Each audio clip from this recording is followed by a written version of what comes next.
بسم اللہ الرحمن الرحیم نحمده ونصلی ونسلم علی رسولہ الکریم اما بعد۔ اسلامی عقائد میں ایمان کا بیان ہے۔ ایمان کہتے ہیں کسی کی بات کو کسی کے اعتماد پر یقینی طور سے مان لینا۔ شریعت میں ایمان کہتے ہیں اللہ کے رسول کی خبر کو صرف اللہ کے رسول کے اعتماد پر مشاہدہ کیے بغیر یقینی طور سے مان لینا۔ ایمان کی تفصیلات ہے اللہ کی ذات و صفات پر ایمان لانا، اللہ کے فرشتوں پر، اللہ کی کتابوں پر، اللہ کے رسولوں پر، آخرت کے دن پر، اور اس بات پر کہ اچھی بری تقدیر اللہ کی طرف سے ہے، اور موت کے بعد دوبارہ زندہ کر کے اٹھائے جانے پر ایمان لانا۔ ایک دفعہ ہم سب عربی میں پڑھیں گے۔ آمنت باللہ و ملائکتی و کتبی ورسلی والیوم الآخر والقدر خیرہ وشرہ من اللہ تعالی والبعث بعد الموت۔ قیامت کا بیان آج سے شروع ہو رہا ہے۔ قیامت کا دن جب دنیا میں کوئی بھی اللہ کو پہچاننے والا نہ رہے گا اور لوگ کھلے عام بکثرت جانوروں کی طرح اپنی شہوتیں پوری کرنے لگیں گے، ظلم و زیادتی عام ہو جائے گی، تو ایک دن اچانک 10 محرم کو، جو جمعے کا دن ہوگا، ایک فرشتہ جس کا نام اسرافیل علیہ السلام ہے، اللہ کے حکم سے سور پھونکے گا، جس کے سبب تمام زمین اور آسمان اور جو کچھ اس کے درمیان ہے سب فنا ہو جائے گا۔ 40 سال کے بعد یہی فرشتہ اللہ کے حکم سے دوبارہ سور پھونکے گا، جس کی وجہ سے تمام مردے زندہ ہو جائیں گے۔ ایک مرتبہ تمام عالم کے فنا ہو جانے، پھر دوبارہ زندہ ہو کر کھڑے ہو جانے کا نام قیامت ہے۔ قرآن و حدیث میں اس آنے والے حادثے کا خوب بیان ہوا ہے۔ اس پر ایمان لانا فرض ہے۔ دوبارہ سنیے، جب دنیا میں کوئی بھی اللہ کو پہچاننے والا نہ رہے گا، لوگ کھلے عام بکثرت جانوروں کی طرح اپنی شہوتیں پوری کریں گے، ظلم و زیادتی عام ہو جائے گی، ایک دن اچانک 10 محرم کو، جو جمعے کا دن ہوگا، ایک فرشتہ جس کا نام اسرافیل علیہ السلام ہے، اللہ جل جلالہ کے حکم سے سور پھونکے گا، جس کی وجہ سے زمین اور آسمان اور جو کچھ ان کے درمیان ہے سب فنا ہو جائے گا، اور 40 سال کے بعد یہی فرشتہ اللہ کے حکم سے دوبارہ سور پھونکے گا، جس کی وجہ سے تمام مردے زندہ ہو جائیں گے۔ ایک مرتبہ پوری دنیا کا فنا ہو جانا، پھر دوبارہ سب کا زندہ ہو کر کھڑے ہو جانے کا نام قیامت ہے۔ قرآن و حدیث میں اس آنے والے حادثے کا خوب بیان ہوا ہے۔ اس پر ایمان لانا فرض ہے۔ قیامت کب آئے گی، اس کا متعین وقت اللہ رب العزت کے سوا کوئی نہیں جانتا، البتہ جناب رسول اللہ صلی اللہ علیہ وسلم نے قیامت کی کچھ نشانیاں بیان فرمائی ہیں۔ ان نشانیوں کو دیکھ کر قیامت کا قریب آ جانا معلوم ہو سکتا ہے۔ ان علامات کی 3 قسمیں ہیں۔ ایک تو دور کی علامتیں ہیں، ایک متوسط علامتیں جن کو چھوٹی علامتیں بھی کہتے ہیں، ایک قریب کی علامتیں جن کو بڑی علامتیں کہا جاتا ہے۔ جو دور کی علامتیں ہیں وہ تو بہت کافی پہلے ظاہر ہو چکی ہیں۔ ان کو دور اس لیے کیا جاتا ہے، کہا جاتا ہے کہ ان کے اور قیامت کے بیچ میں نسبتاً زیادہ فاصلہ ہے۔ مثلا ہمارے نبی صلی اللہ علیہ وسلم کا آ جانا، چاند کے 2 ٹکڑے ہو جانا، وغیرہ وغیرہ۔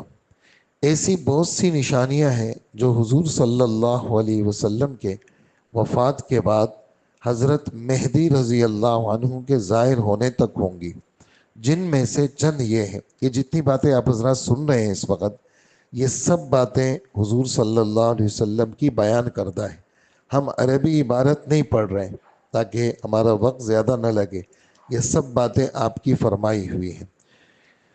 حقیقی علم اٹھ جانا اور جہالت کا بڑھ جانا، جو علم آسمان سے اترا ہے وہ ختم ہو جائے گا اور ہر آدمی جاہل بن جائے گا۔ اس میں ایک چھوٹی سی حدیث ذہن میں آ گئی، وہ آپ کو سناؤں کہ آپ صلی اللہ علیہ وسلم فرماتے ہیں کہ ان اللہ لا ينزع العلم انتزاعا، اللہ پاک علم کو ایسا نہیں کھینچیں گے کہ علم ایسا ہٹا دیا اللہ پاک نے، وَلَكِنْ يَنزِعُ الْعِلْمَ يَقْبِضُ الْعِلْمَ بِقَبْضِ الْعُلَمَاء، اللہ علم کو ختم کریں گے، جو صحیح عالم ہوں گے وہ دنیا سے چلے جائیں گے، اور اللہ پھر کیا ہوگا، لوگ جاہلوں کو اپنا پیشوا بنا لیں گے کہ یہ جی حضرت صاحب ہے، یہ علامہ صاحب ہے، یہ فلانے صاحب ہے، اور ان کو کچھ بھی پتہ نہیں ہوگا۔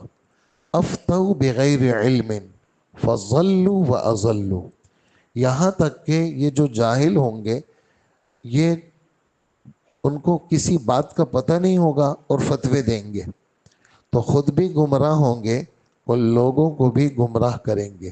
تو علماء کا اس دنیا سے چلے جانا یہ یعنی خیر کی علامت نہیں ہوتی۔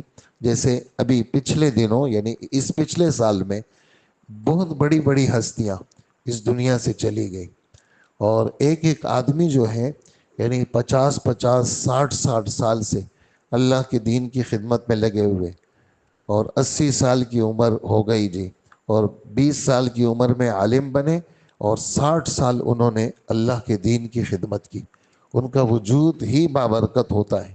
تو وہ اگر چلے گئے ہمارے بیچ سے اٹھ گئے تو یہ خیر کی علامت نہیں ہوتی۔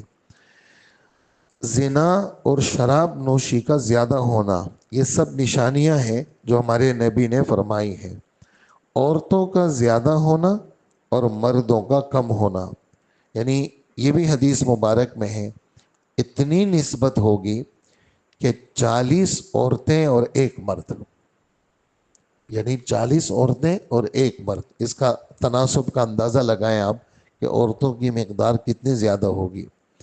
جھوٹوں کا زیادہ ہونا، جھوٹے آپ دیکھ رہے ہیں سوشل میڈیا پہ، سمجھیں یعنی 99% جھوٹ چل رہا ہوتا ہے، اور جھوٹی تصویریں چل رہی ہوتی ہیں، جھوٹی باتیں چل رہی ہوتی ہیں، جھوٹ زیادہ ہو جائے گا۔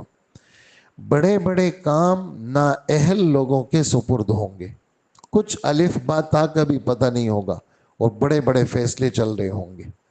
یہ ہمارے نبی فرماتے ہیں، ارشاد فرماتے ہیں کہ قیامت، کہا کہ قیامت کی نشانی یہ ہے کہ لوگ کیا کریں گے، بہت اونچے اونچے کام جو بہت ہوشیار سمجھدار اور علم والا آدمی جو کام کر سکتا ہے وہ نہیں ہوگا، بس ایک الو کو بٹھا دیں گے اور وہ الو فیصلے کرے گا۔ یہ فرما رہے ہیں دنیا کے مصیبتوں کے زیادہ ہونے کی وجہ سے لوگ موت کی تمنا کریں گے۔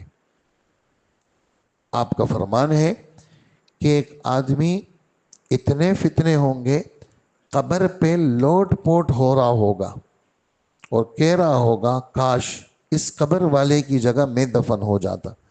اتنی زیادہ مصیبتیں آئیں گی کہ لوگ کیا کہیں گے کہ مر جاتے تو اچھا ہوتا۔ مال غنیمت کو اپنی ملک سمجھنا، مال غنیمت عوامی مال، عوام جس میں ہر عوامی آدمی میں سے ہر عام آدمی کا حق تھا، تو عوام کو ان کا حق نہیں ملے گا، تو جو حکومت کے بڑے ہوں گے ان کے پاس سارا پیسہ ہوگا۔ مال غنیمت وہ اپنی ملک سمجھیں گے، عوام کو ان کے حقوق نہیں ملیں گے۔ اور امانت کو مال غنیمت سمجھ لینا، کسی کے پاس انویسٹمنٹ کرا دی یا امانت رکھوا دیا تو وہ اس کو جیسے ماں کا دودھ حلال ہوتا ہے، غیر کے مال کو حلال سمجھیں گے۔ کتنے سارے لوگ پھر رہے ہیں اور کروڑوں اربوں ان کے پیسے ڈوب گئے ہیں، کیوں؟ دوسروں کو مال حوالے کیا بھروسہ کر کے، وہ سارا مال، وہ امانت والا مال اس کو ہڑپ کر گئے۔ زکوٰۃ کو جرمانہ سمجھنا، قربانی آتی ہے تو اچھا پھر قربانی آ گئی، یار پچھلے پتہ ہی نہیں چلا، سال گزر گیا اور پھر جانور خریدیں گے۔ زکوٰۃ آ گئی، حالانکہ 100 میں 2.5 روپے خدا کا حق ہے، لاکھ میں 2,500 روپے، 1 کروڑ میں 2.5 لاکھ روپے، 97.5 تمہارے، 1 ارب میں 2.5 کروڑ روپے، 97.5 کروڑ تمہارے، لیکن وہ بوجھ سمجھیں گے، جرمانہ سمجھیں گے، تاوان سمجھیں گے۔ یہ سب باتیں ہمارے نبی نے فرمائی ہے۔ اور علم دین دنیا کے لیے پڑھنا، ہاں لوگ اپنے بچوں کو حافظ بنائیں گے. کیوں بنائیں گے؟ آن لائن پڑھائیں، تنخواہ بہت زیادہ ہے، ہم اس لیے پڑھا رہے ہیں. ہاں، حفظ کرنا اس لیے نہیں پڑھائیں گے کہ اللہ خوش ہو جائے. عالم اس لیے نہیں بنائیں گے کہ اللہ کے دین کی خدمت کرے، کہ اس لیے پڑھائیں گے تاکہ پیسے زیادہ سے زیادہ ملے. شوہر کا اپنی بیوی کی بات ماننا اور ماں کی نافرمانی کرنا. کتنے گھر اجڑ گئے ہیں. ہاں، مائیں، بوڑھی مائیں وہ الگ رہتی ہیں، بوڑھی ماں وہ الگ رہتی ہے، اور جناب بیٹے اپنی بیویوں کے ساتھ رہتے ہیں. ہمارے اس محلے میں کتنے کیس ہوئے، یعنی ماں کا انتقال ہوا اور بیٹا دیر سے آیا. کیوں؟ کہا بچوں کو اسکول چھوڑنے جانا تھا. آج تمہاری ماں مری ہے، ان کی دادی مری ہے، تمہیں آج اسکول کی پڑی تھی، اسکول پہ چھوڑنے جانا تھا، اس وجہ سے ہم دیر سے پہنچے یہاں پر. تو ماں یعنی اتنی، یعنی جس نے پیٹ میں رکھا، جس نے جنا اس کو، جس نے گود میں رکھا، جس نے پیشاب پخانہ اس کا صاف کیا، اس کی حیثیت ختم ہو گئی، اور بیوی اس کی حیثیت بڑھ گئی. اور یہ جملے یعنی ایک ٹوپی ایک آدمی نے اپنی بیوی کو دی کہ میں ابا کی ٹوپی دھو لوں. آپ کو پتہ نہیں ہے مسئلے کا، بیوی کے ذمے یہ خدمتیں نہیں ہیں، مسئلے کو پہلے معلوم کریں. تو ایک ٹوپی اگر کوئی بیوی اپنے سسر صاحب کی نہیں دھو رہی تو اس بیوی کا کیا انجام ہونا چاہیے؟ تو شوہر بیویوں کے تابع دار اور ماں باپ کے نافرمان. ماں باپ یعنی اپنے بچوں سے دور ہیں. اور آپ حیران ہوں گے حضور صلی اللہ علیہ وسلم کیا فرماتے ہیں؟ اپنی ماں کو، اپنے باپ کو محبت کی نظر سے دیکھنا مقبول حج اور عمرے کا ثواب ہے. تو حضرت عمر نے کہا حضرت ہم اگر دن میں 100 دفعہ دیکھیں، فرمایا اللہ اطیب و اکثر، اللہ پاک اس سے بھی زیادہ بڑا اجر تمہیں دیں گے. تو یہ قیامت کی نشانی ہے کہ مائیں دور چلی گئیں اور بیویاں قریب ہو گئی. سسرالی رشتہ دار وہ جناب ان کو اہمیت ہو گئی. ہاں، ساس اپنے داماد اور سسر صاحب داماد وہ اپنا سگا بیٹا ہو گیا، اور پھر جو سگی ماں تھی وہ پرائی ہو گئی، وہ دوسروں کے آسرے پہ چلے گی. اس کی اپنے جو داماد ہیں وہ کہیں اور جو اپنی بیٹیاں ہیں وہ بھی کہیں اور یہ سسک رہی ہے. اس دن کے لیے پالا تھا، اس دن کے لیے ان کو پڑھایا لکھایا تھا کہ آج بڑھاپے کے اندر وہ دیکھنا بھی گوارا نہیں کرتے. یہ قیامت کی نشانی. لیکن آپ ہم سب نے ایسا نہیں کرنا. آپ ہم سب نے تو اپنے ماں باپ کے پاؤں کے نیچے، وہ کہتے ہیں پاؤں دھو دھو کر کے پیا کرو. ہاں، تمہارے ماں کے پاؤں کے نیچے تمہاری جنت ہے، کسی اور کی نہیں ہے. کسی اور کی جنت جو ہے نا وہ اس کی ماں کے پاؤں کے نیچے، تیری جنت تو تیری ماں کے پاؤں کے نیچے. ہاں، اور پتہ تب چلتا ہے جب یہ چلے جاتے ہیں. ہاں، جب یہ چلے جاتے پھر واپس نہیں آتے. ایک دفعہ جب ماں چلی گئی نا، ہاں پھر واپس نہیں آئے گی. اور ایک دفعہ جب باپ چلا گیا پھر واپس نہیں آئے گا. اس لیے اس وقت بہت برا حال ہے گھروں میں. بدتمیزی کرنا، چیخنا چلانا، ماں کو ستانا، روزانہ صبح رلانا ماں کو، روزانہ روتی ہے ماں. ہاں، اس دن کے لیے پالا تھا، اس دن کے لیے بڑا کیا تھا کہ تم اپنی بیوی بچوں میں خوش رہو اور وہ در در کی ٹھوکریں کھاتی رہے. تو اس لیے جو مجمع یہاں بیٹھا ہے وہ سب نیت کریں کہ ہم نے ایسا نہیں بننا. ہم تو اپنی ماں، اللہ اکبر، جس ماں نے سردی کی راتوں میں جاگ کے گزاری، گرمی کے راتوں میں وہ پسینے میں گزاری اور تکلیفات میں گزاری، ذرا ان باتوں کو تھوڑا سوچا کریں. ہاں، اسی وجہ سے دین کی تعلیم بہت زیادہ ضروری ہے. یہ باتیں اسکولوں میں نہیں بتائی جاتی.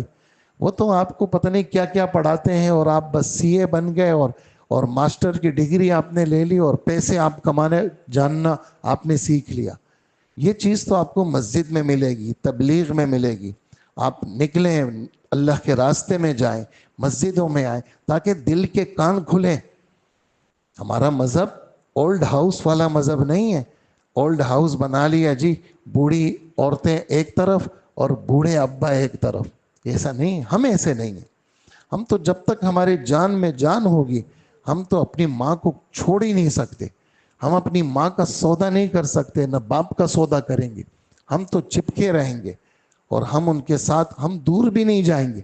ہاں دور اگر ہمیں ماں اور باپ سے دور ہمیں لاکھوں ڈالر ملے, لاکھوں پاؤنڈ ملے, لاکھوں یورو ملے, ہم آگ لگاتے ہیں ایسے ڈالروں پہ اور یورو پہ کہ ہماری ماں ہم سے چھن جائے, ہمارا باپ ہم سے چھن جائے.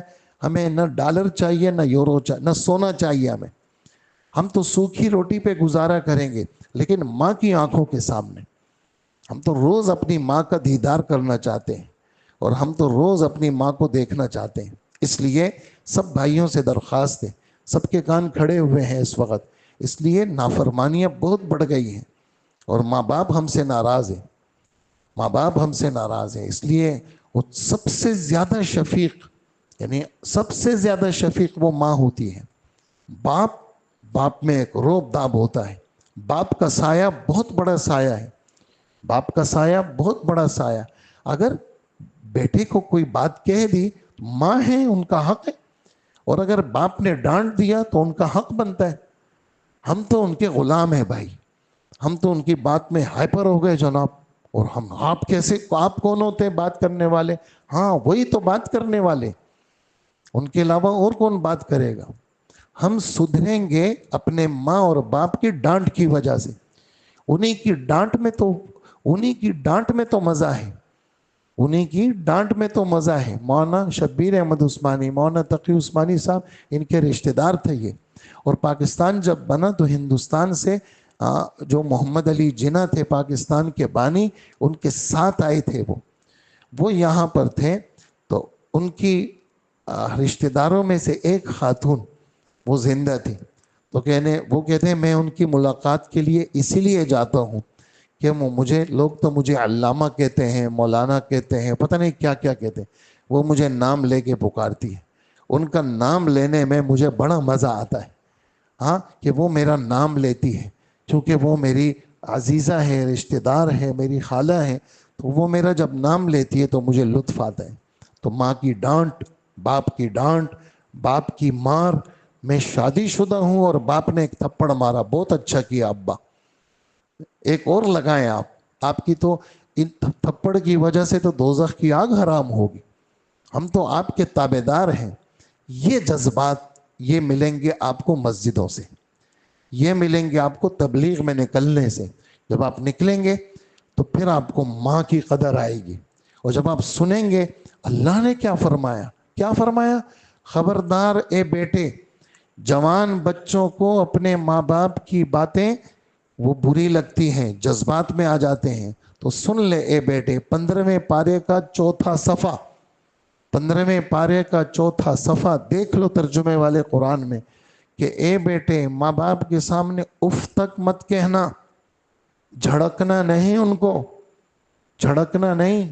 راستے میں چلو تو ان سے آگے مت چلنا, اور اپنی آواز کو ان سے اونچی مت کرنا, اور اللہ سے درخواست کرتے رہنا اے میرے رب, جیسے بچپن میں انہوں نے مجھے پالا بڑا کیا, یا اللہ ان پہ رحم کر دے. یہ ہمارے رب ہمیں بتاتے ہیں. حضور سے پوچھا آپ کی حضرت سب سے زیادہ میں کن کا خیال رکھوں؟ فرمائے اپنی ماں کا. حضرت نمبر 2 پہ بتائیں, فرمائے اپنی ماں کا.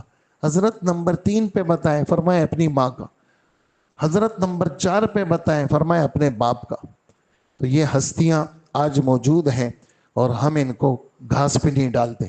اپنے کمروں میں رہتی ہیں, ہم تیار ہو کر کے یوں نکل جاتے, ہم جاتے بھی نہیں ہیں. ہم قطر ہماری تشکیل ہوئی تھی 2011 میں, تو ہمیں رائے سے ہدایات تھی کہ آپ لوگ جب کوئی عرب آپ لوگوں کی دعوت کرے, ویسے تو جماعت والے لوگوں کے گھروں پہ نہیں جاتے, یہاں کوئی اگر گھر لے جائے تو منع کرتے ہیں, لیکن قطر میں عرب لوگ تھے, کہا کہ بھئی اگر وہ گھر لے جائیں تو گھر جایا کرے. تو ہم گھر جاتے تھے. تو ہم ایک عرب کے گھر گئے, تو صبح کا ناشتہ تھا, دعوت تھی ہماری. اب وہ بیٹھے ہوئے اس طرح کرسی پہ, ہم جیسے ناشتہ کر چکے بیٹھے ہوئے, اب ان کے بچے آ رہے ہیں, اسکول جا رہے ہیں, کوئی آفس جا رہے ہیں, کوئی مدرسے جا رہے ہیں, یہ بیٹھے ہوئے ہیں, جو باپ ہیں وہ بیٹھے ہوئے ہیں. بچے آ رہے ہیں, ہاتھ ملا رہے ہیں, اور اپنے باپ کو یہاں چوم رہے ہیں, اور ہاتھ چوم رہے ہیں, اور پھر جا رہے ہیں. ہر بچہ آیا السلام علیکم ہاتھ ملایا، اپنے والد کا یہاں چوما، ہاتھ چوما اور چلا گیا. یہ ادب ہے. ہم تو چلے جاتے ہیں، ہم تو یہ بھی زحمت نہیں کرتے. امی میں جا رہا ہوں، السلام علیکم، دعا کرنا امی. آج مدرسے میں، اسکول میں، کالج میں، یونیورسٹی میں، ٹیوشن میں، آفس میں آپ خیر کی دعا کر دیں. بس آپ کی دعا کی ضرورت ہے. آپ کی دعا کی برکت سے کام سیدھے ہو جائیں گے. کیا ہوگا؟ ماں کا دل آپ کے ساتھ جڑ جائے گا. کیوں؟ آپ روز صبح جاتے ہو، ماں سے پوچھ کے جاتے ہو، دعا لے کے جاتے ہو. اور آپ جب آ گئے سب سے پہلے امی کے پاس، امی السلام علیکم. اپنے کمرے میں نہیں جانا، پہلے امی کے پاس، پہلے ابو کے پاس. ابو کے جوتے سیدھے کرنا، امی کے جوتے سیدھے کرنا. روزانہ اپنے ماں باپ کی بدنی خدمت کریں، ان کی ٹانگیں دبائیں، ان کے سر پہ تیل لگائیں، ان کی دوائیوں کا انتظام. یعنی ہماری ماں ہم سے ایسی خوش رہے کہ بس وہ کہے بیٹا جا، تیرے لیے راستے کھل جائے. حدیث میں آتا ہے چند چیزیں ایسی ہیں کہ اللہ اور بندے کے درمیان کوئی رکاوٹ نہیں. ان میں سے ایک ماں باپ کی دعا اپنے بیٹے کے لیے. تو اس لیے سب نیت کرتے ہیں نا انشاءاللہ. آپ سے کہہ رہا ہوں کریں گے نا انشاءاللہ. آج سے نقد آپ نے جو ہے نا، اگر دل دکھایا ہے جا کے پاؤں پڑ جاؤ. اور سب سے دنیا میں نرم وہ کون ہے؟ وہ ماں ہے. وہ معاف کر دے گی. اماں آئندہ نہیں کروں گا آپ. اور یہ کبھی کبھار ہر 10 دن میں پوچھا کریں، اماں کوئی بات میری ذات سے ایسی ہوئی ہے کہ آپ کے دل میں میرے لیے کچھ ہے تو آپ مجھے بتا دیں، میں اس کی اصلاح کر لوں اور آپ مجھے معاف کر دیں. کوئی بات بتائے تو معافی مانگ لیا کریں، ورنہ قبر میں پھنسیں گے، حشر میں پھنسیں گے. یہ بیویاں نہیں چھڑائیں گی، نہ یہ بچے چھڑائیں گے. ہمیں تو ہمارے ماں باپ چاہیے، وہ ہمیں چھڑائیں گے. تو ان کے قریب رہنا، ان کا خیال رکھنا، یہ ہم سب کے ذمہ ضروری ہے. باقی انشاءاللہ کل بتائیں گے. اللہ عمل کی توفیق عطا فرمائے.